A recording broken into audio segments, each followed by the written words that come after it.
This podcast is brought to you by the School of Advanced Study, University of London. Good afternoon.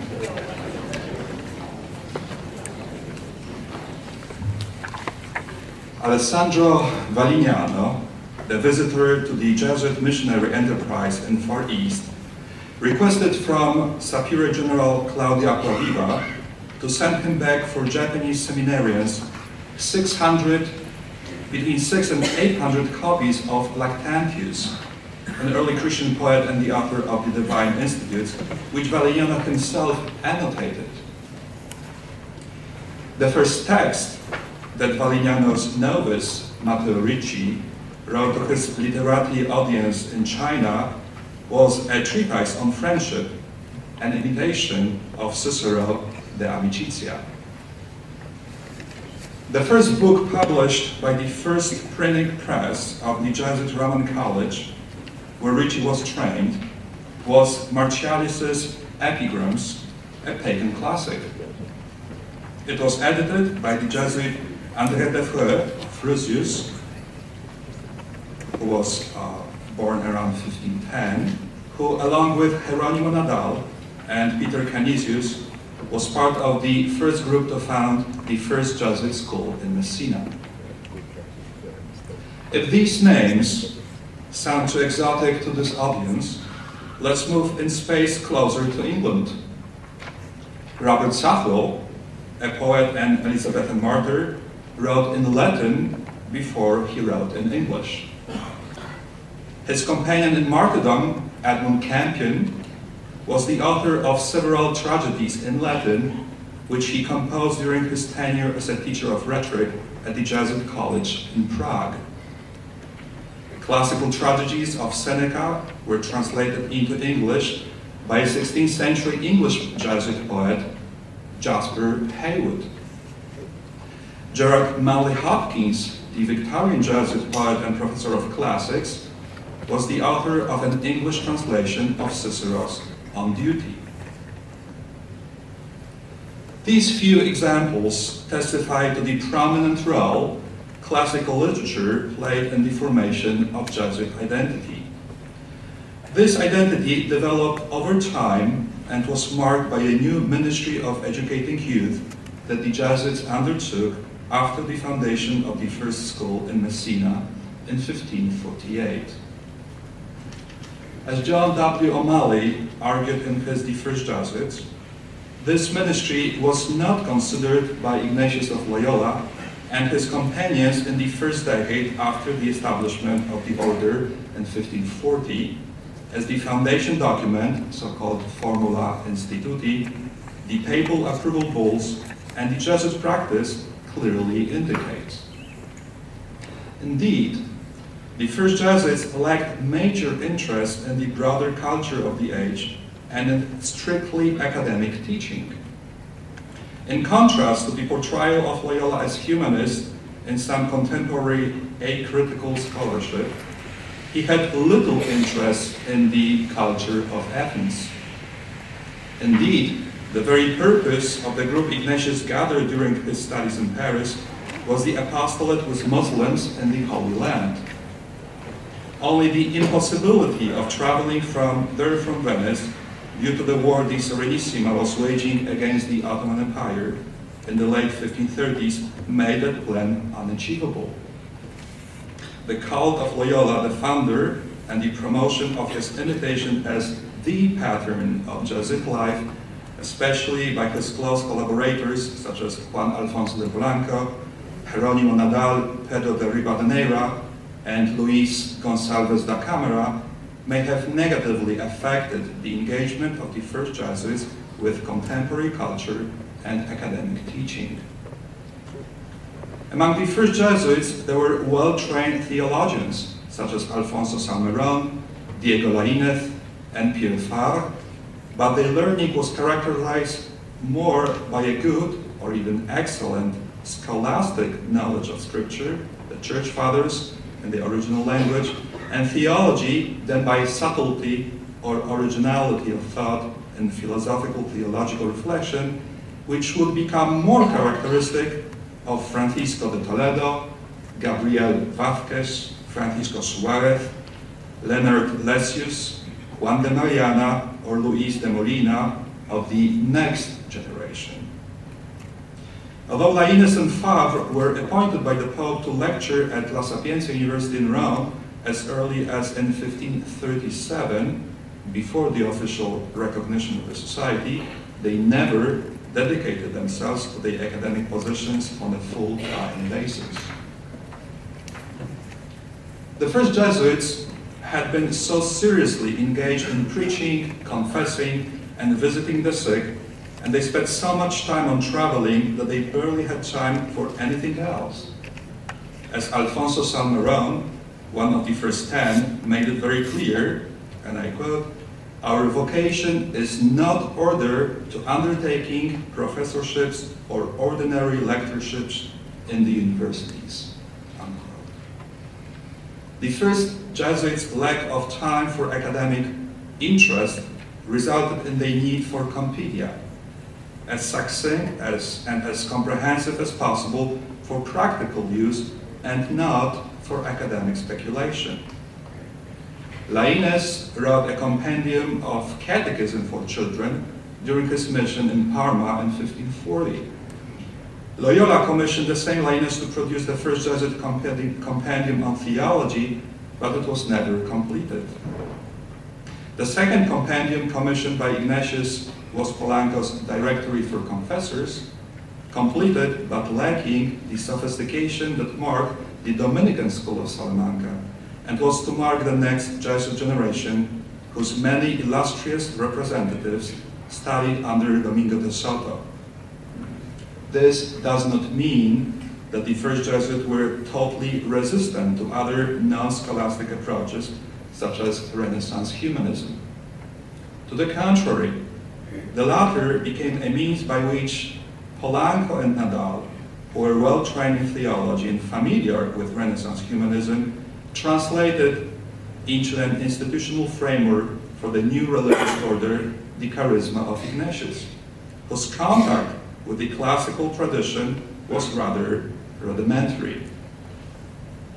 Furthermore, O'Malley pointed out how Cicero's On Duties, so popular among humanists, may have influenced the notion of magnanimity used by Polanco in the Part 9 of the Constitutions to describe the superior general's qualities. At the same time, from an analysis of Polanco's Directory for Confessors, it is clear that the reading of Cicero's De Officiis did not affect Polanco's moral reasoning to the extent it did, for example, that of Leonard Lessius of the next generation. Both Polanco and Lessius must have read Cicero's famous account of the merchants of Alexandria going with grain to Rhodes in time of famine, but only the latter would notice the complexity of the case presented by Cicero, the first casuist, in the discussion between two Stoics, Diogenes of Babylon and Antipater of Tarsus. It seems that the generation represented by Lessius read the classical authors in different ways from Polanco's generation.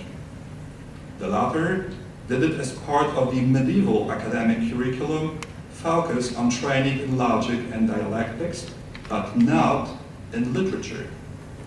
The former, additionally, regarded serious, more sophisticated study as necessary means of performing the ministry of teaching, in which the second generation of Jesuits became much more engaged.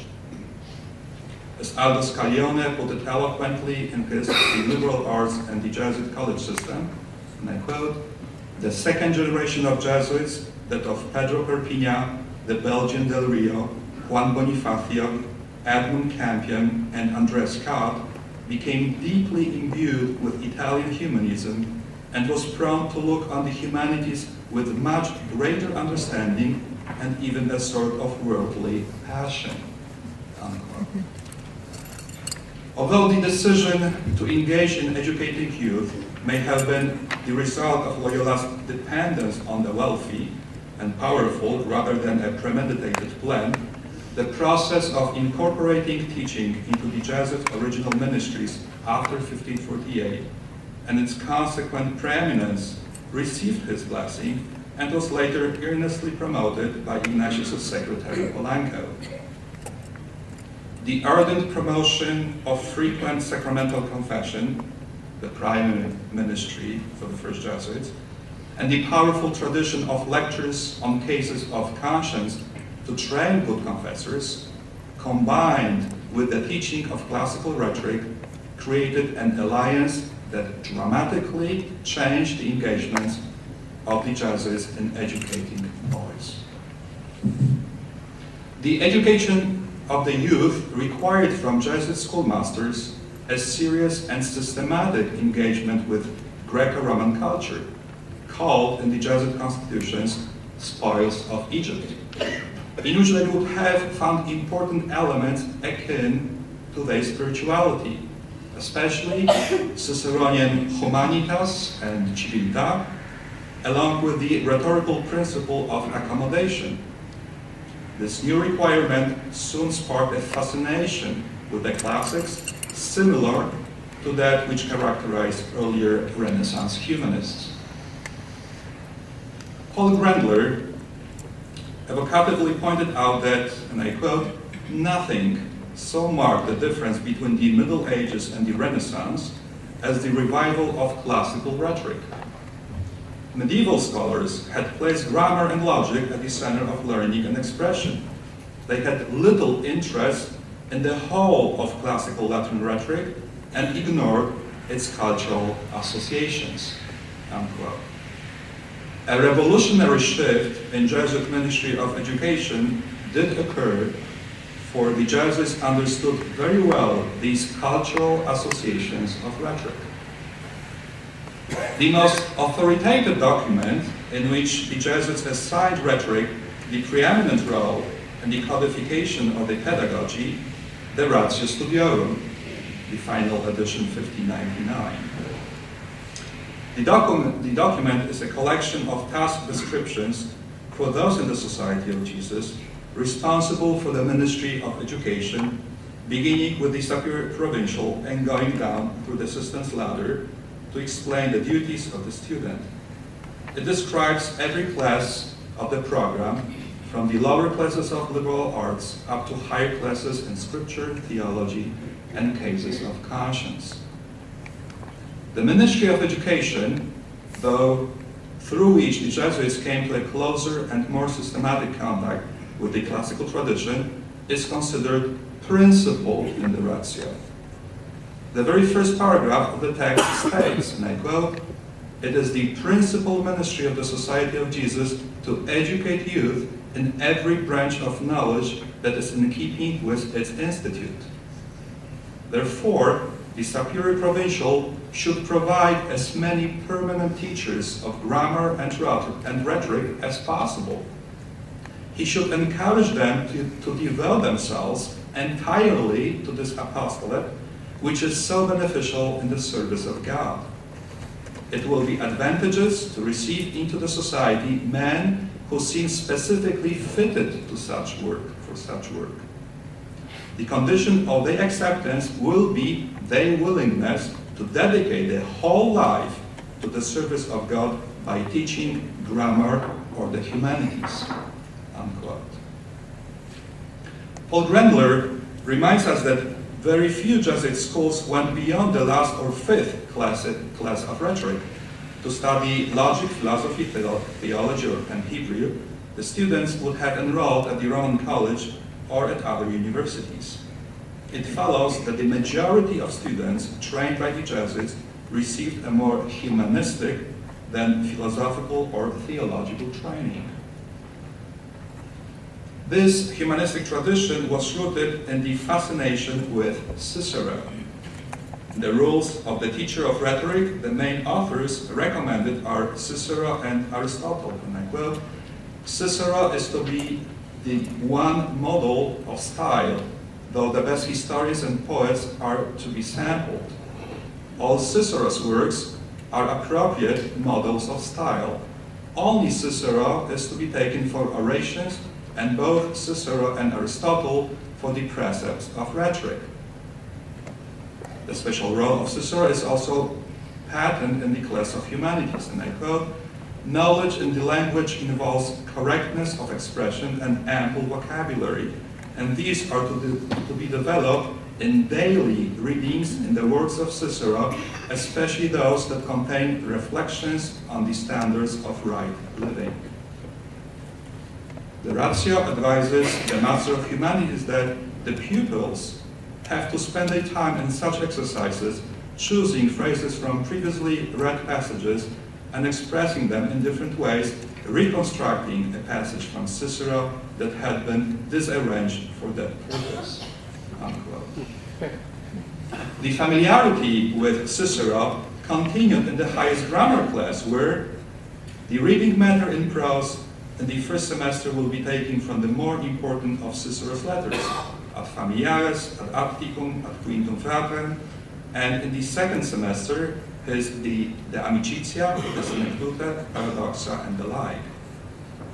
In this class, the written exercises in the rules of syntax must be based also on Cicero's text. The Cicero's letters ad familiares are prescribed for the middle grammar class as well. The students of the lowest grammar class must start their school day by reciting parts of Cicero's easiest letters by heart. Unquote. The organization of the curriculum and clear predilection for Cicero in the Ratio Studiorum recalls obviously the tradition of Renaissance and early Jesuit moderate Ciceronianism, a part of the second Ciceronian Renaissance. The text reflects what the Jesuits' practice had been from the very beginning of the engagement of the society in the ministry of teaching. Indeed, the first Jesuit school in Messina, Sicily, opened with classes of rhetoric, oratory, and casuistry, among a few others. The texts used there were Cicero's Laelius, Quintilian's Institutes, and some readings of Livy or Suetonius for the class of rhetoric, and Cicero's Tusculan Questions, Horace's Art of Poetry, and Erasmus's De Verborum et Rerum Copia for the class of humanities. It is not true that Erasmus was prohibited from It's not.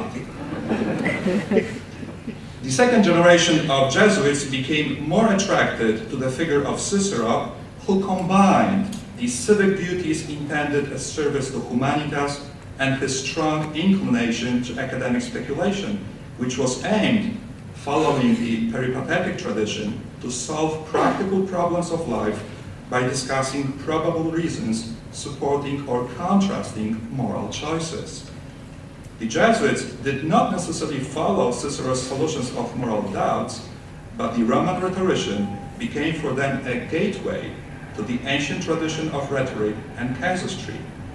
They would have become Ciceronians to a man. The preeminence of Cicero was emphasized by many leading Jesuit humanists of the second half of the Cinquecento and beyond. Diego Ledesma, in his De Ratione and Ordine Studiorum Collegi Romani, written in collaboration with his confrere Pedro Perpignan, underscored that, and I quote, "Whatever is dictated by the teacher ought to be directed as much as possible to the imitation of Cicero," unquote. Edmund Campion revealed in his treatise on imitation of Cicero, that, and I quote, "I do not hold that profit will be derived only from Cicero's volumes, but I believe that in reading other authors one should be a critic, in reading Cicero, a disciple," unquote. The same approach, oscillating between enthusiasm and moderation, can be found in the writings of Francesco Benci, De Stylo et Scriptione, Jacob Pontanus, Progymnasmata Latinitatis, published in Ingolstadt in 1588, and Giulio Negrone, who in his speech De Imitatione Laudibus Ciceronis delivered in 15 and printed in 1582, proposed in the name of the students of rhetoric in Padua to erect a commemorative tablet dedicated to Cicero, Humane Facundie Princeps. And in the official Jesuit textbook, the Arte Rhetorica, published in 1562 by Cyprian Soares, a standard text that was used in Jesuit colleges for more than 200 years. In it, the Roman rhetorician is quoted 410 times, against fewer references for Quintilian, 119, and Aristotle, 22. It is interesting to note that even Peter Canisius, a member of the group to open the first Jesuit school in Messina, who was deeply affected by scholastic training, praised in 1548 his conferor Adriano Adrianzes for his acquisition of Ciceronian style.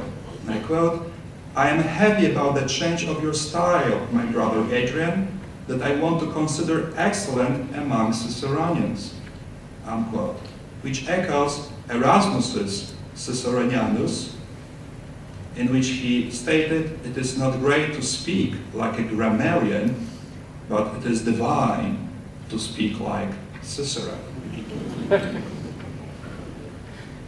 That was Erasmus.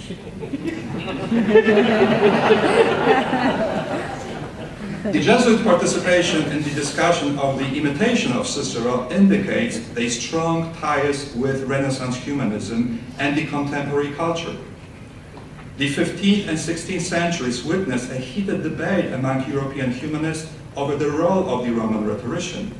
Poggio Bracciolini, Paolo Cortesi, and Pietro Bambo belonged to Nosoponus's party of Ciceronians, who advocated the strict imitation of Cicero's prose and were ridiculed in Erasmus's Ciceronianus. Lorenzo Valla, Angelo Polisiano, and Gianfranco Pico called for an eclectic imitation. The majority of humanists, led by Barzizza and Guarino, followed the Ciceronian party, attracted mainly by Cicero's stress on honor, family, and patria, values dear to the Italian Renaissance. Following further the Italian humanist tradition, the Jesuits would have found in Cicero not only a good style to imitate, but also the social utility of rhetoric. The humanist Guarino Verona affirmed that, and I quote, "all the other arts and disciplines needed rhetoric's aid. The military art needed rhetoric in order to inflame the soldiers. Politics needed the help of rhetoric in order to inspire respect for institutions. And philosophy needed rhetoric to make abstruse material attractive," unquote. The Jesuit priest orators could have added that their ministry of preaching and confessing needed rhetoric in order to announce the kingdom of heaven. Jesuit schoolmasters who were committed to educate students in their urban centers as future committed citizens may have been inspired, moreover, by George of Trebizond's definition of rhetoric as the civil science by which we speak in civil questions with the assent, as much as possible, of the listeners. No classical writer's thinking was as closely connected with the exigencies of civic life as Cicero's, who stated in his De Officiis that, and I quote, "more fruitful to mankind and more suitable to greatness and renown are the lives of those who apply themselves to statecraft and to great enterprises." And in Somnum Scipionis, he highlighted that nothing on this earth is more agreeable to God than life as lived in the civitates. This is why the Italian and later the Jesuit humanists gave primacy to Cicero's letters, which not only taught rhetorical skills, but also were filled with civic duties, civic values. Loyola's secretary, Polanco, argued for founding Jesuit schools by highlighting these values. And I quote, "those who are now students will grow up to be pastors, civil officials, administrators of justice, and will fill other important posts to everybody's profit and advantage." There's no religious language in this quotation, as far as I can see. Thus, when the Jesuits opened a school in Tivoli, 1550, near Rome, they gave reason for it by saying they did so for the advantage of the city, ad civitatis utilitatem. The same motivation was brought up in the founding of the College in Murcia 5 years later.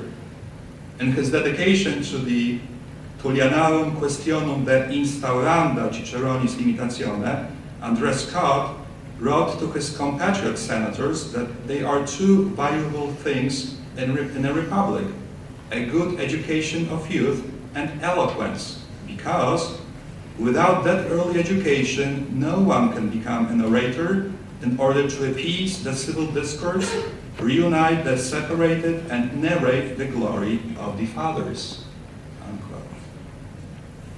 In a similar spirit, another gifted Jesuit orator and editor of Muret's and Perpignan's speeches, Francesco Benci, argued that, and I quote, "At the price of labor, I say, most noble young men, God has sold mortals, just like all goods, wisdom, the most desirable of all goods, and the knowledge of those things which are contained in literature." The Jesuits may have felt a kindred spirit with Cicero's comprehension of otium as well. For the Roman rhetorician, otium was not only a source of peace and contemplation, but also of motivation and energy that spurred one into the active life. Perhaps an echo of this approach can be found in the Jesuit ideal of contemplativus simul in actione. Simul is very often forgotten by some commentators, promoted by Hieronimo Nadal, who used to remind his Jesuit fellows that they were not monks and that the world was their house. Even after the early Jesuit ideal of the itinerant preacher had been modified by the immobilitas loci of the Jesuit schoolmaster, Cicero's interpretation of otium, picked up by Salutati, Virgilio, Aretino, Giustiniani, and other Renaissance humanists, may have been of special consolation to the Jesuit worker bees who were spending hours in solitude in their rooms, preparing classes and dedicating themselves to didactic, literary, or scientific activities. This understanding of Cicero's otium was in stark contrast with the interpretation given to it earlier by Ambrose or Jerome, who saw in Cicero, and I quote, not the active Roman politician, but the Stoic sage who advocated otium or withdrawal from the world in order to contemplate the world philosophically, unquote. That became a medieval ideal, as we can see from the opening of Aquinas' Summa, where he defined theology as contemplative discipline. Despite the Jesuits' usual admiration for Thomas, they would have not bought his intellectualistic approach to learning. The aim of Jesuit and Erasmus's theology was to move hearts to love and serve God. The Jesuits' plan of studies was directed to their ministries. In tandem with the intense scholastic training, a part of the humanistic tradition was absorbed by Loyola and his first companions at the University of Paris, which, by the time they arrived there, was completing its transition from a medieval to Renaissance curriculum of studies. In the future, they would refer to its organization as modus parisiensis. One of its features was preeminence of Cicero. Grandler's analysis of the Catalogi Lectionum of various Italian Jesuit colleges shows that the Ratio's recommendation of Cicero unsurprisingly reflected Jesuit practice. In the second grammar class, the students would have analyzed several of Cicero's epistulae ad familiares. In the 2-year humanities class, they would have read one of his moral treatises such as De Amicitia, or selections from the Epistulae ad Atticum, combined with the further reading of Ad Familiares. The rhetoric class would have concentrated on Cicero's Partitiones Oratorie and one of his orations, such as Pro Milone or Pro Lege Manilia. The students would have also read Pseudo-Cicero's Rhetorica ad Herennium, a text that with the Humanis Gasparino Barcizza marked the revival of the classical rhetoric in the Renaissance. As Grandler pointed out, the Jesuits explicated the same text and led the students through the same kinds of exercises that humanistic masters had, but they organized the syllabus more rigidly than their predecessors had. As a matter of fact, one of the primary humanists of the Italian Quattrocento, Battista Guarini, already ascribed to Cicero the same privileged place. Hence, one must perceive the remarkable amount of hours the Jesuit students and professors spent in contact with classical authors, and especially Cicero, through all classes of the school curriculum. If one considers that the class met daily for 5 hours, approximately 270 days in the calendar year with a 2-week vacation, a student who went through all 5 years of the pre-university curriculum would have spent, I counted, about 6,750 hours in the company of the classics. The amount would increase if we took into consideration the theater activities and other celebratory occasions of college life in which students predominantly used classical texts.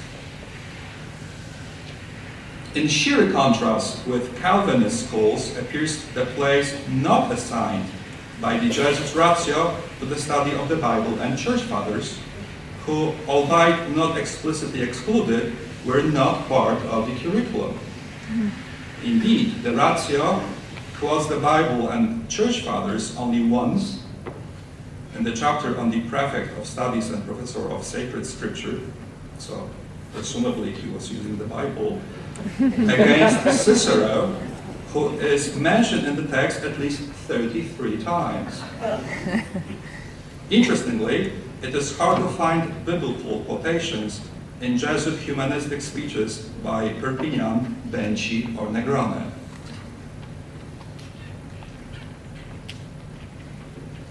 The second generation of Jesuits may have felt uncomfortable hearing about the account of St. Jerome's dream, in which he saw himself in front of the judgment seat of Christ, who said, "You are not a Christian, but a disciple of Cicero."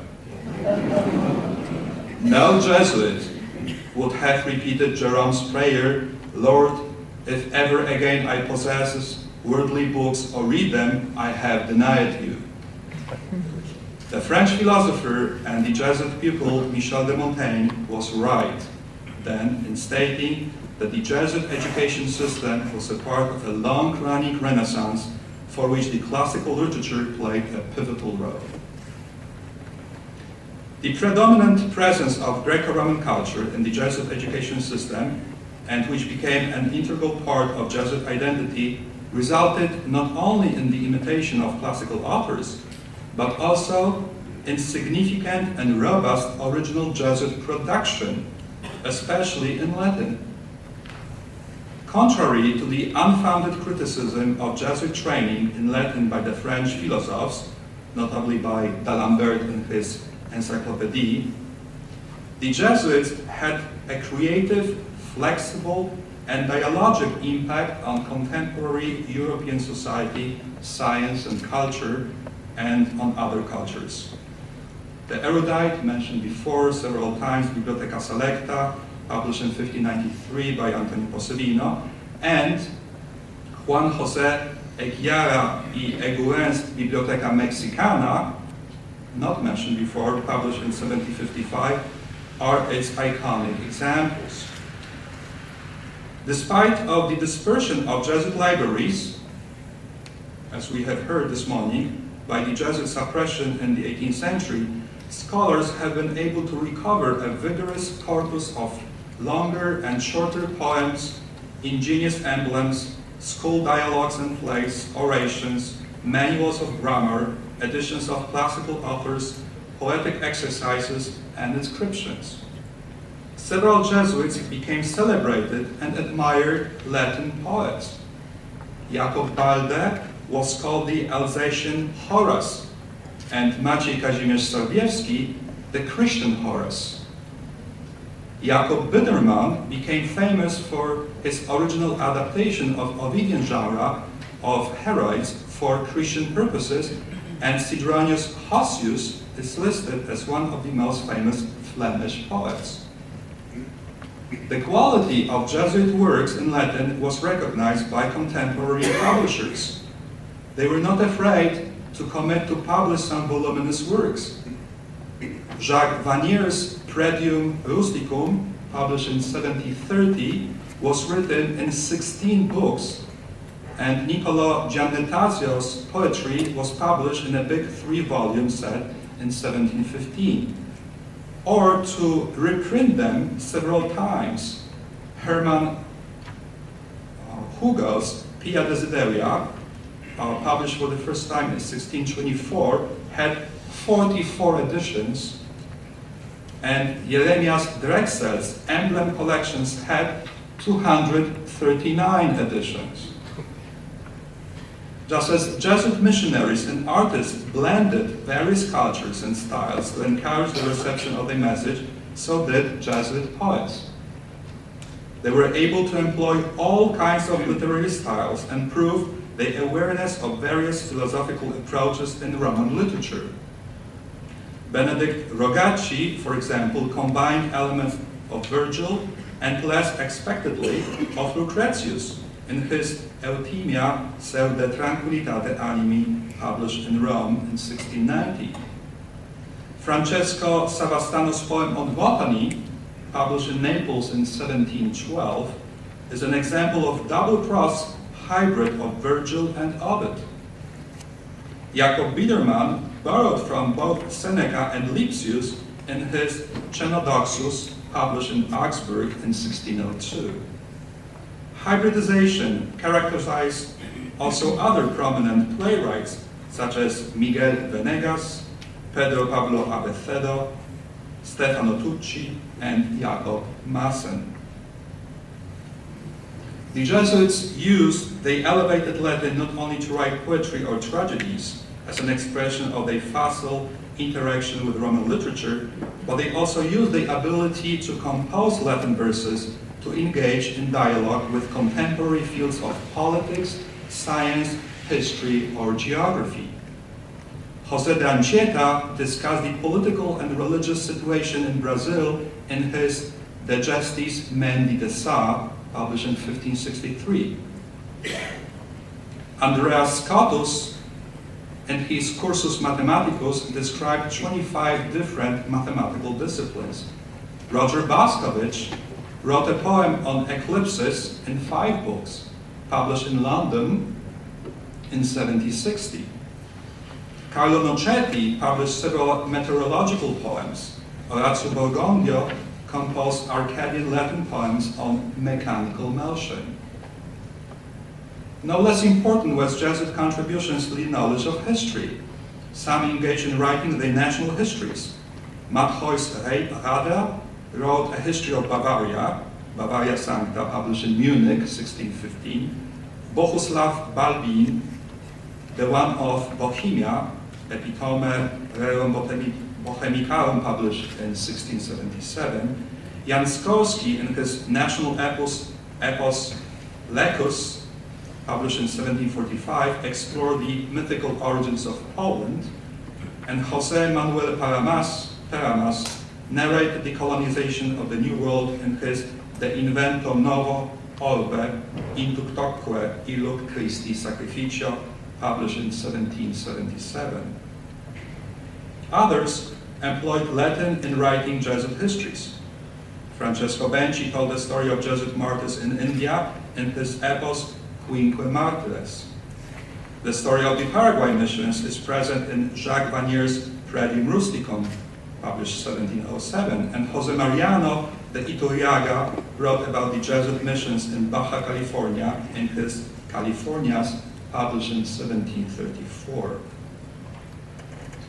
Jesuit philologists analyzed not only the text of antiquity, consider, for example, the discussion over the authenticity of the corpus of Dionysius the Areopagite between Robert Bellarmine and Martin del Rio, and the latter's commentaries on Seneca's tragedies, or Jacob Pontanus's edition of Ovid's Metamorphoses, but also work on adjusting the ecclesiastical Latin. 4 Jesuits were commissioned to rewrite the hymns of the Roman Breviary in classical meter.